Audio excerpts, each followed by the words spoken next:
بعد ہم اس کو کھولتے ہیں، کھولنے کے بعد کیسے استعمال کرنا سمجھ میں نہیں آتا، تو ہم لوگ فوراً کیا کرتے ہیں،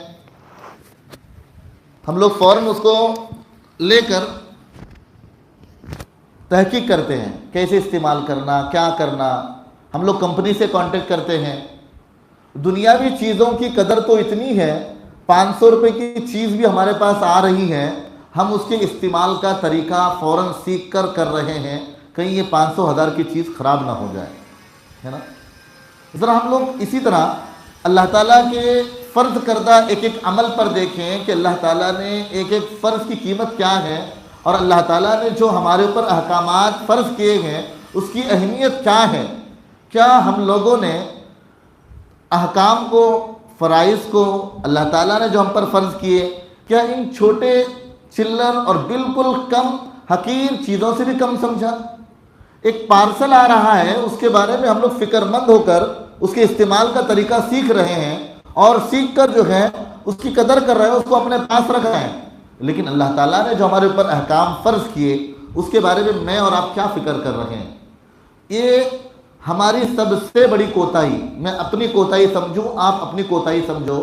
یاد رکھو، جب تک علم سے رشتہ ہمارا مضبوط نہیں ہوگا، کیونکہ بات اسی پر چل رہی ہے، تو میں نے سوچا کہ کچھ باتیں علم کے اوپر ہی ہمارے سامنے آ جائیں، تاکہ ہم لوگ اب ذرا دیکھیں.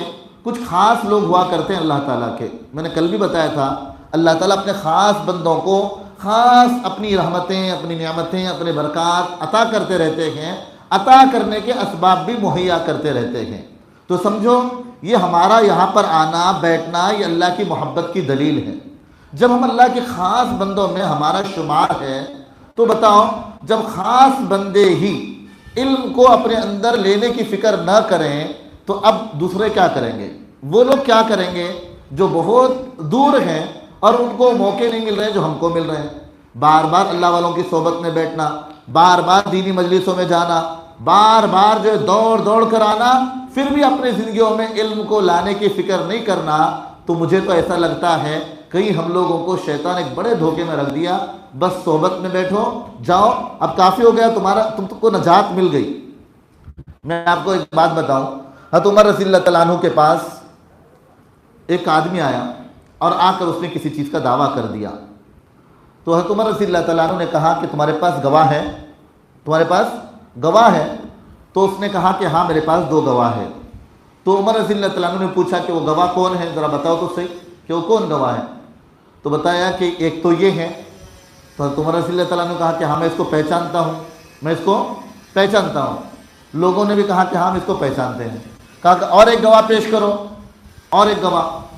تو دوسرا گواہ جب پیش کیا گیا، حضرت عمر رضی اللہ تعالیٰ عنہ نے کہا کہ میں اس کو نہیں جانتا، میں اس کو نہیں جانتا. تو لوگوں سے پوچھا کہ آپ اس کو جانتے ہو، کیا آپ اس کو جانتے ہو؟ تو لوگوں نے کہا، سب نے کہا کہ ہم نہیں جانتے. ایک آدمی کھڑا ہو گیا اور ایک آدمی کھڑا ہو کر کہنے لگا کہ ہاں میں اس کو جانتا ہوں. کہا کہ کیسے جانتے ہو؟ کیا آپ نے اس کے ساتھ سفر کیا ہے؟ کیا آپ اس کے پڑھتے ہوئے دیکھا؟ ہاں میں نے کہا کہ نماز پڑھتے ہوئے دیکھا. کہا کہ اس بات پر فیصلہ نہیں کیا جا سکتا. کہا کہ صرف نماز پڑھتے ہوئے دیکھنے کو دیکھ کر یہ سمجھے کہ اب یہ بہت ہی زیادہ مطلب اعتماد والا ہے. کہا کہ میں اس بات پر فیصلہ نہیں کر سکتا. آپ اس سے اندازہ لگائیں کہ ہم لوگوں کو کتنی زیادہ توجہ دینے کی ضرورت ہے عبادات پر، معاملات پر، معاشرت پر، اخلاقیات پر. یہ تمام علم کو حاصل کرنے کے لیے ہم لوگوں کو بے چین ہونا ہے، ہم لوگوں کو فکر کرنا ہے کہ میرے اندر کیا علم کی کمی ہے. ہم کو احساس ہی نہیں ہو رہا ہے. نہ ہمارے پاس عبادت کا علم ہے، نہ معاملات کا علم ہے، نہ معاشرت کا علم ہے. اب بتاؤ، میں اپنے آپ کو شوہر کہتا ہوں، میرے پاس بیوی کا کیا علم ہے، بیوی کے حقوق کا کیا علم ہے نا. میں اپنے آپ کو باپ کہہ رہا ہوں، تو بچوں کے حقوق کا علم میرے پاس کیا ہے؟ اب جب میرے پاس علم نہیں تو میں بچوں کا حق کیسے ادا کر پاؤں گا؟ میں بیوی کا حق کیسے ادا کر پاؤں گا؟ ذرا سوچے تو صحیح. آپ ذرا دیکھیں کہ جب ہمارے پاس علم نہیں ہے تو علم نہ ہونے کی وجہ سے ہم ظاہر سی باتیں خطا کریں گے، ہم غلطی کریں گے، اور نتیجے میں بہت بڑا ہمارا نقصان ہوگا. بہت بڑا افسوس ہم لوگوں کو ہو رہا ہے. ہم لوگ سب چیزیں لا کر گھروں میں رکھنے کی کوششیں کر رہے ہیں، بہت قیمتی چیزیں. اگر ایک سادہ آدمی نارمل کمانے والا 1000-1200 روپے روزانہ کے کمانے والا 800 کمانے والا اگر اس کا بھی گھر جا کر دیکھیں گے تو ماشاءاللہ بہت خوشی ہوتی ہے کہ اس نے کتنا خیال کر رکھا ہے گھر والوں کا، بچوں کی ضرورت کی چیزیں، بیوی کی ضرورت کی چیزیں، ہر اعتبار سے اپنے گھر کو اس نے مزین کیا ہے، سجایا ہے۔ اگر اسی آدمی سے پوچھیں کہ تو نے دنیا کی ضرورت کی سب چیزیں تو لا کر رکھی، آخرت کی ضرورت کی کوئی چیز تو نے لائی ہے، اپنے بچوں کو ان کی ضرورت کا علم دیا ہے، اپنی بیوی کو اس کی ضرورت کا علم دیا ہے، تو کہے گا کہ نہیں، وہ ٹائم نہیں ملتا ہے نا، میں بہت مشغول ہوتا ہوں کمانے میں اتنا وقت۔ اب دیکھیں، کماتے کماتے وقت نکال کر اپنے گھر میں ضرورت کی سب چیزیں لا کر رکھ رہا ہے۔ اس نے دنیا کی چیزوں کو تو ضرورت کی چیزیں سمجھا، لیکن دنیا اور آخرت میں جو چیز کامیاب کرنے والی ہے اس کو ضرورت کی چیز نہیں سمجھا۔ اب بتاؤ، اس کو عقل مندی کہیں گے یا بیوقوفی کہیں گے؟ ہم خود فیصلہ کر لیں، میں بھی اس میں شامل ہوں، آپ بھی اس میں شامل ہیں۔ ہم لوگ ایک ایک ضرورت کی چیز، بعض مرتبہ بعض گھروں پر جب جاتے ہیں تو ایسے ایسے آئٹم نکال کر رکھتے ہیں کبھی دیکھے بھی نہیں۔ سہولت کی جو چیزیں آج نکلی ہوئی ہے نا، کپڑے رکھنے کے، کپڑے سکھانے کے، چپل رکھنے کے، ایک سے ایک بات، جیسے ہم لوگوں نے دیکھا کہ یہ مارکیٹ میں نئی چیز آئی ہے، فوراً آرڈر کا بٹن دب گیا اور وہ چیز گھر میں آ گئی ہے نا۔ یا بچوں نے کہا ابا یہ منگا لو، بیوی نے کہا یہ منگا لو، وہ چیز ہمارے گھر میں آ گئی اور ہم لوگوں نے لا کر رکھ دیا اس کو۔ لیکن افسوس اس بات پر ہوتا ہے، اکابر، مشائخ، بڑے بڑے علماء نے دین کو بچانے کے لیے، دین کی بقا کے لیے جو قربانیاں دی ہیں، ہم لوگ صاف طور پر یہ بتا رہے ہیں ہمیں اس سے کوئی سروکار نہیں ہے، ہمیں اس کی کوئی اہمیت نہیں ہے۔ ہم کہیں گے ہم کہاں ایسا کہہ رہے ہیں، زبان سے نہیں بلکہ ہمارا حال یہ بتا رہا ہے کہ ہمیں علم سے کوئی تعلق نہیں ہے، اور علم والوں سے بھی ہمیں کوئی تعلق نہیں ہے، اور جنہوں نے قربانیاں دے کر علم سیکھا ہے اس سے بھی ہم کو کوئی تعلق نہیں ہے نا۔ وہ دور جو تھا، ٹیکنالوجی کچھ بھی نہیں تھی، کچھ نہیں تھی، لائٹ تک نہیں تھے، ان لوگوں نے محنتیں کر کر کے علم کو جمع کیا، ہم تک پہنچایا۔ آج اتنی ٹیکنالوجی ہونے کے باوجود بھی میرے پاس آدھا گھنٹہ نہیں مل رہا ہے کہ میں ضرورت کا علم سیکھ کر اپنے زندگیوں میں لاؤں اور اپنے گھر میں، اپنے محلے میں لاؤں، مجھے اس کی فکر نہیں ہے۔ اب بتاؤ ہم اچھے کیسے بن سکتے ہیں؟ کیا کوئی کہے گا اچھے بنیں گے؟ علم کیا ہے؟ علم کیا ہے؟ علم کے ذریعے آدمی کے اندر شعور پیدا ہوتا ہے، علم کے ذریعے انسان ترقی کے راستے پر آ جاتا ہے، علم کے ذریعے انسان اللہ کے ان چیزوں کو جس سے ناراض ہوتے ہیں چھوڑ دیتا ہے، اللہ کی رضا کی چیزوں کو لے لیتا ہے۔ حضرت یوسف رحمۃ اللہ علیہ کہتے تھے کہ ایک علم ہے اور ایک فن ہے، رب کیا چاہتا ہے وہ جو سیکھے گا علم ہے، مخلوق کیا چاہتی ہے وہ سیکھے گا تو کہا کہ وہ فن ہے۔ آری بات سمجھ میں؟ ہم لوگ ذرا سمجھیں، مجھے اور آپ کو ہمیشہ اس بات کی فکر کرنا ہے کہ میرا رب کیا چاہتا ہے، میرا رب کیا چاہتا ہے۔ جب یہ چیز میرے اندر آئے گی، اللہ کی ذات سے امید ہے کہ میری صبح، میری شام، میری رات، میرا سفر، میرا حضر اور میرا بچوں کے ساتھ رہنا، میرا کاروبار میں رہنا، ہمیشہ ایک دھن میرے اندر رہے گی کہ میرا رب مجھ سے کیا چاہ رہا ہے، کیا میرا رب مجھ سے راضی ہے۔ مدارس کی محنت، اکابر مشائخ خانقاہوں کی محنت، دعوت و تبلیغ کی محنت، ان تمام مقاصد کا نچوڑ ہی، تمام کاموں کا نچوڑ ہی یہ ہے کہ ہم سب ایسے بنیں کہ رب کو پسند آ جائے، رب کو پسند آ جائے۔ اکابر مشائخ کے میں واقعہ آپ کو سناؤں گا تو آپ دنگ رہ جائیں گے کہ کتنی محنتیں انہوں نے کی ہیں علم کو حاصل کرنے کے لیے۔ میں دور کے واقعات کو نہ جاتے ہوئے قریب کا واقعہ میں سناؤں۔ مفتی سعید صاحب رحمۃ اللہ علیہ کو سب جانتے ہیں، جانتے کہ نہیں جانتے؟ اتنے بڑے عالم دین، ہاں، پڑھائی کے زمانے کا ان کا واقعہ ملتا ہے کہ امی نے ان کو اپنے ہاتھوں سے گھی بنا کر بھیجا۔ کیا بنا کر بھیجا؟ اپنے ہاتھوں سے محنت سے وہ جما کر پھر اس کے گھی بنا کر کہا کہ میرے بیٹے پڑھ رہے ہیں ان کو پہنچا دیں۔ جب حضرت کے پاس گھی آیا تو دیکھا کہ گھی تو ماں نے بھیجا ہے، محنت سے بنا کر بھیجا ہے، لیکن کیا کروں، مجھے کتاب خریدنی ہے، وہ کتاب خریدنے کے لیے میرے پاس پیسے نہیں ہیں، میں کیا کروں؟ کسی سے پوچھا، میرے پاس تازہ گھر کا بنا ہوا گھی آیا ہے، کیا آپ اس کو لوگے؟ کہا کہ کیوں نہیں، اتنا اچھا گھی آپ دے رہے ہو تو لینے کے لیے تیار ہیں۔ دے دیا، اور دے کر اس سے جو رقم آئی کتاب خرید لی۔ کیا خرید لی؟ کیا خرید لی؟ کتاب خرید لی۔ اب بتاؤ، آج میں آپ سب سے پوچھوں کہ اس سال کس نے کون سی کتاب خریدی ہے؟ شاید ہی اکا دکا کوئی ہاتھ اٹھے کہ ہم نے کتاب خریدی ہے نا. اب ذرا دیکھو، ہر مہینے موبائل کا ڈاٹا 400-500 روپے جا رہا ہے، لیکن 50 روپے کی کتاب خریدنے کی ہم کو توفیق نہیں مل رہی ہے. تو ذرا ہم خود سوچیں اپنی بدقسمتی پر، ہے نا. ذرا آپ غور کریں، ہم لوگ کہاں جا رہے ہیں، ہم لوگ کیسے جو ہے مطلب. اب جب تک اللہ والوں سے، علم والوں سے ہمارا رابطہ، یاد رکھے علماء فرماتے ہیں کہ علم سے محبت، علماء سے محبت علم سے محبت کی دلیل، علم سے محبت کی دلیل اللہ سے محبت کی دلیل، ہے نا. علماء سے نفرت علم سے نفرت کی دلیل، علم سے نفرت کی دلیل اللہ سے نفرت کی دلیل. ہم ذرا ان باتوں پر غور کریں اور آئے ہم لوگ علم کی طرف، آئے ہم لوگ علم حاصل کرنے کے لیے، اور ہم کوشش کریں. یاد رکھو ہمارے اندر کمیاں اسی وقت دور ہو سکتی ہیں جب ہمارے پاس علم کی روشنی آئے گی، ہمارے پاس علم آئے گا تو ہمیں پتہ چلے گا کہ ہم کہاں چوک کر رہے ہیں، ہم کہاں غلطی کر رہے ہیں، ہم کہاں زیادتی کر رہے ہیں، ہم کہاں سرکشی کر رہے ہیں. جب علم میرے پاس آئے گا تو اس وقت مجھے پتہ چلے گا. ورنہ یاد رکھو ہم ایسے ہی جہالت کی زندگی گزارتے رہیں گے.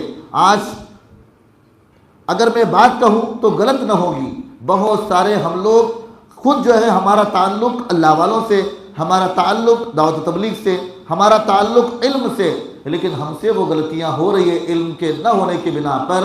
اللہ ہم سب کی حفاظت فرمائے.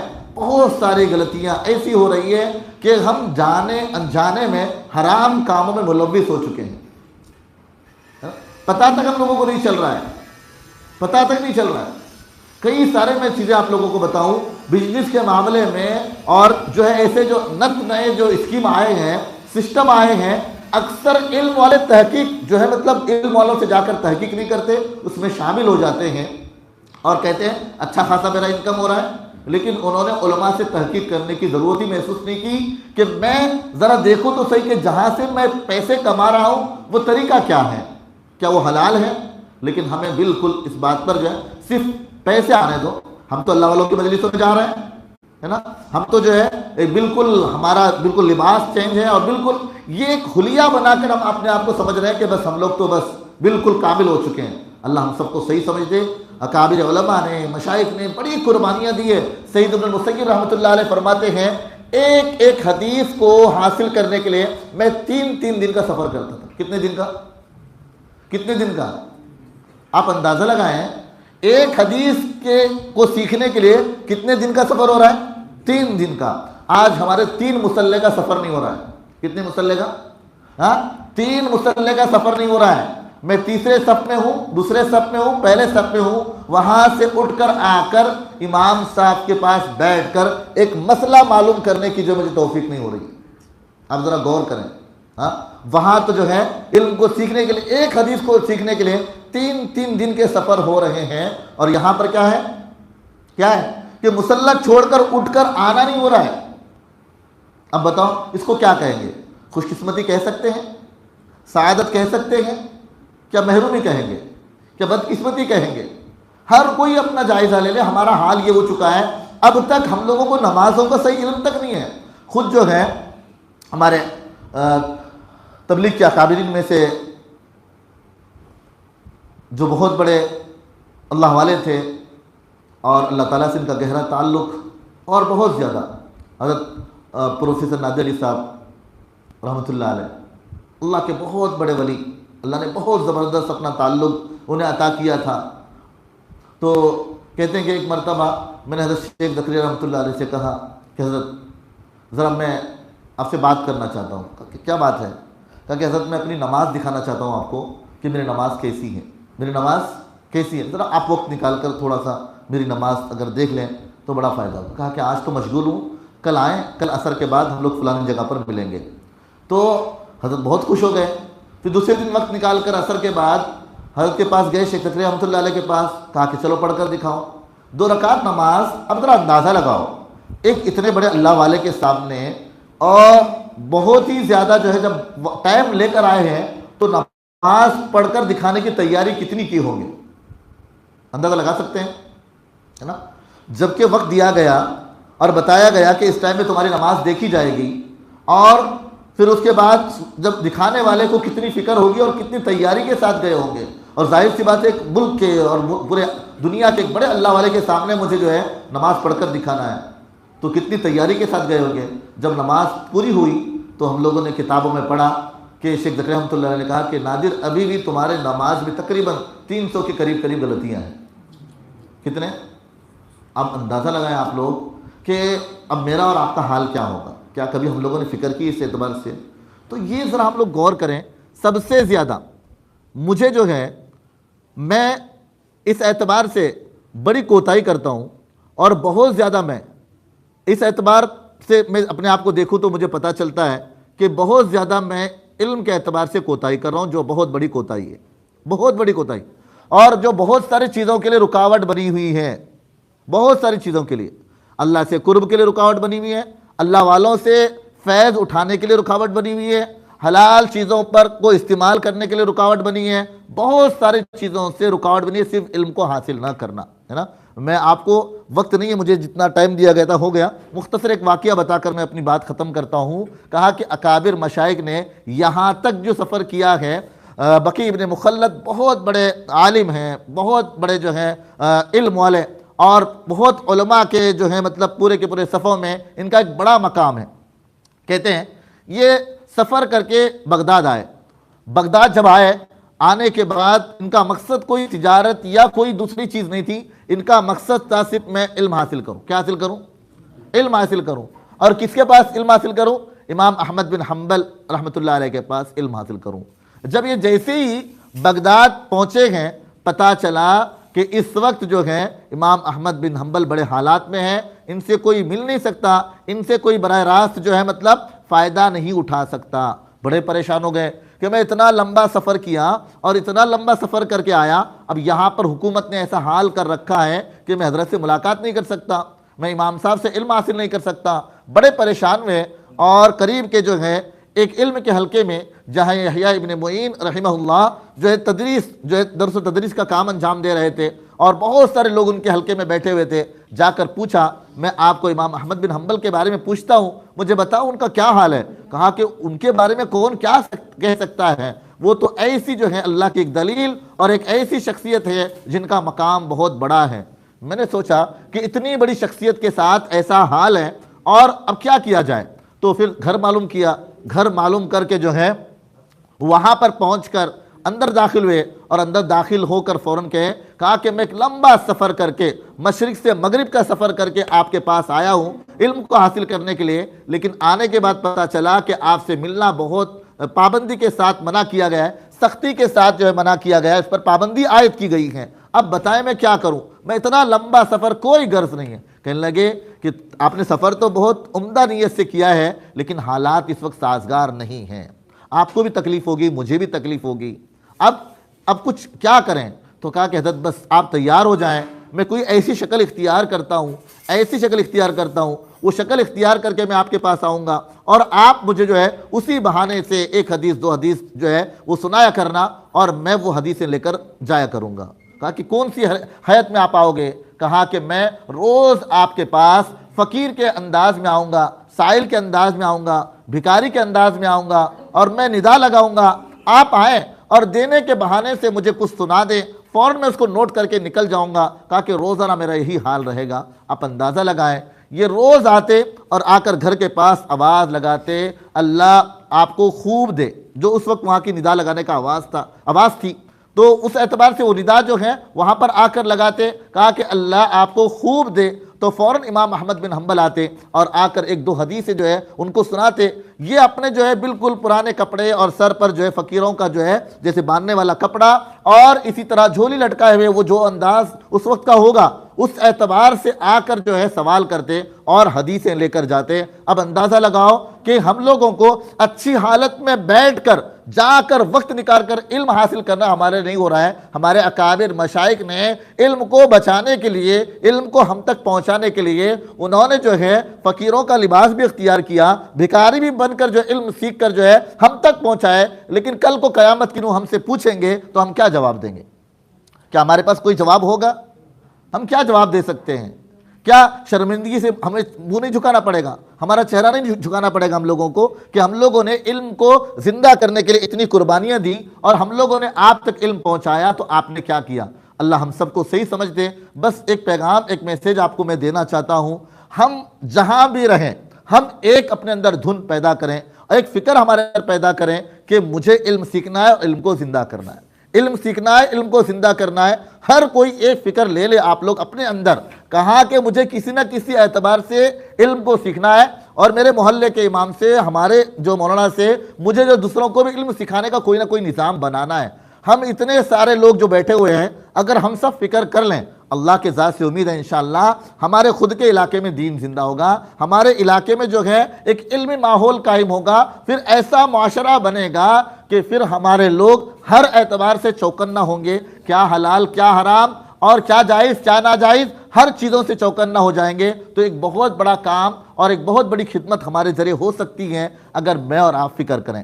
اللہ کے ذات سے امید ہے انشاءاللہ جو باتیں کہی گئی میں اور آپ سب عمل کریں گے اور اللہ تعالی ہم سب کو عمل کی توفیق دے۔ وآخر دعوانا الحمدللہ رب العالمین۔